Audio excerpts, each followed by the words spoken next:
This is the Shock Absorber Netball Academy at intosport.com. In this guide, we're going to take a closer look at the game of netball and cover some of the key things you'll need to know if you're going to be playing or watching the game. Okay, let's start from the beginning. Netball is played on a rectangular court measuring approximately 30 meters by 15 meters. The court is divided into thirds. The middle third is known as the center third, and the two areas at either end are called the goal thirds. In each goal third, you'll find a semicircle known as the circle, containing a post with a ring and a net. In the center third, you'll find a smaller circle known as the center circle. This is where games are started from and then restarted whenever a team scores a goal. The long outer lines of the court are known as the sidelines, and the shorter outer lines are called the goal lines, and the two lines that separate the thirds of the court are known as the transverse lines. Although netball is a fast-paced and dynamic team game, it's also a non-contact sport, although you wouldn't always believe it if you watch international and top-level national matches. If you're going to play netball, then it's important that you know the areas of the court, because no single player on a netball team can move in every area of the court. Each netball team has 7 players on court. Each player position has a specific name: the goalkeeper, the goal defense, the wing defense, the center, the wing attack, the goal attack, and the goal shooter. You can easily spot which position someone is playing from the bib on their kit.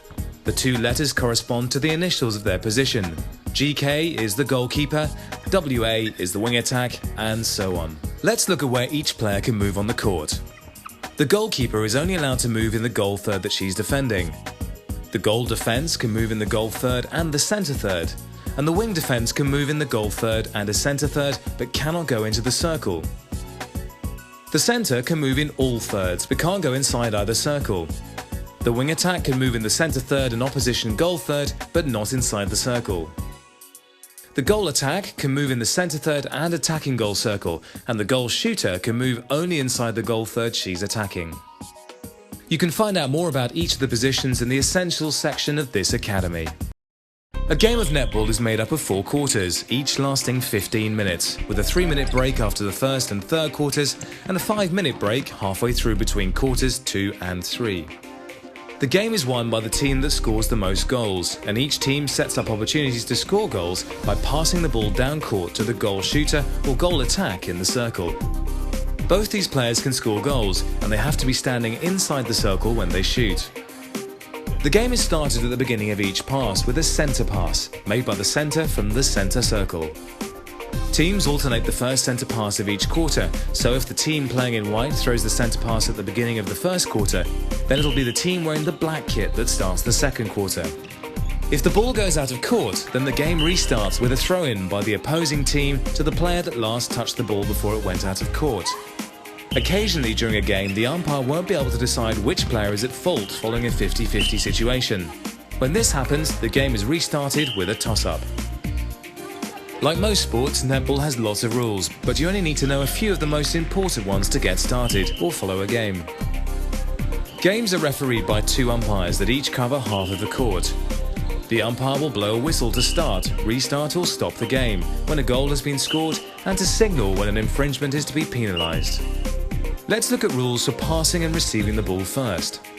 When a player has the ball in their hands, they have to release a pass or shoot within 3 seconds, and they have to observe the footwork rule as they do. Players can use a range of passes to get the ball to their teammates, and there's 2 key additional rules to remember in relation to passing. Firstly, the short pass rule. This rule states that at the moment the ball is passed, there must be room for a third player to move between the hands of the thrower and those of the receiver, which effectively means that the ball must actually leave one player's hands and fly a distance equivalent to the width of a player before it touches the receiver's hands. There's also a limit on how far you can throw a pass to.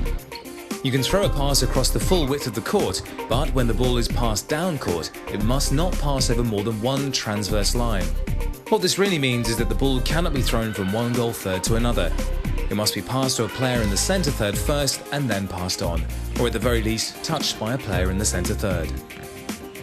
The footwork rule puts a limit on the movement a player can make once they have the ball in their hands, and it's interpreted differently based on a number of situations.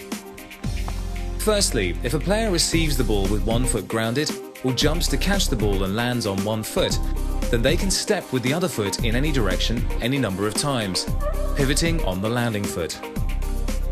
They can also lift the landing foot, but they must throw or shoot before the landing foot is regrounded. Alternatively, in this situation, the player can step or jump from the landing foot onto the other foot, and then step or jump again, but must throw the ball or shoot before regrounding either foot. Secondly, if a player receives the ball while both feet are grounded, or jumps to catch and then lands on both feet simultaneously, then they can step with either foot, but whichever foot they pivot from becomes the landing foot. In the same way as before, they can then step or pivot as many times as they wish, but if they lift their landing or pivoting foot, then the ball must be released before the foot is regrounded. Again, as before in this situation, the player can step or jump from the landing foot onto the other foot, and then step or jump again, but must throw the ball or shoot before regrounding either foot. This might all seem a little complicated, but you'll soon get the hang of it. Finally, let's look at the key rule for marking and defending. When a defending player marks a player with the ball, they can stand no nearer than 3 feet or 90 centimeters from the player with the ball. The 3-foot mark is measured as the distance between the passing player's grounded foot and the nearest foot of the defender, or the place where that grounded foot had been if they lifted it. If the player with the ball doesn't move their feet at all, then the 3 feet is measured as the distance between the foot of each player closest to the other. At the 3-foot mark, the defender can defend or attempt to intercept the ball using a range of movements, including jumping. But if they land within 3 feet of that player and they still have possession of the ball, then an obstruction may occur.